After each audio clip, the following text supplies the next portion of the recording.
Warga sipil sekalian, ya sesuai dengan apa yang ada di judul ya, gue bakal ngejelasin ini semua teman-teman.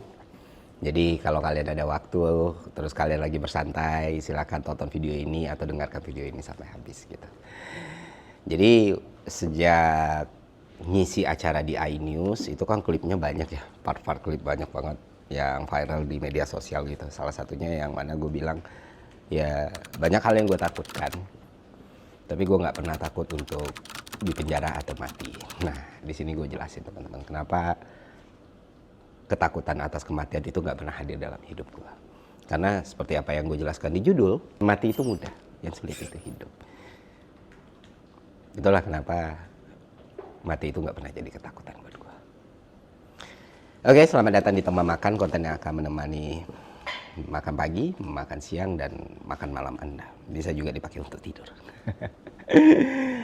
Ya, ini bukan clickbait ya. Gue jelasin secara perlahan ke teman-teman soal konsep kematian dan konsep kehidupan gitu. Nah, sebelum kita masuk ke situ, tentu kalian mau tahu banyak update yang terjadi gitu. Termasuk konsultasi TNI, 3 atau 4 jenderal TNI ya di berita gue lupa. 3 jenderal TNI atau 4 gitu ke Polri yang bilang gue mencemarkan nama baik institusi gitu, atau mencemarkan nama baik TNI. Nah, update perkembangannya adalah tidak bisa diproses karena warga negara yang baik dan warga negara yang paham dengan aturan yang berlaku di Republik ini tentu tahu ada putusan MK yang mengatakan bahwa lembaga tidak bisa menuntut warga negaranya atas pencemaran nama baik. Ya, kenapa jenderal-jenderal ini nggak tahu ya gue juga nggak paham kenapa, dan kenapa gue mencemarkan nama baik juga sampai sekarang gue juga belum paham.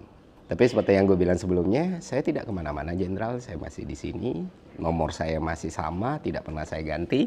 Dan tentu ketika ini eskalasi, saya akan dengan sangat siap menghadapi semuanya. Gitu. Nah, karena kasusnya nggak bisa diproses, apakah lu udah senang, apakah lu udah tenang bang? Kalau masalah tenang ya dari awal juga nggak pernah khawatir atau gelisah ya. Kalau lu bersih, kenapa lu harus risih gitu? Kalau senang, nggak juga. Karena balik lagi gitu.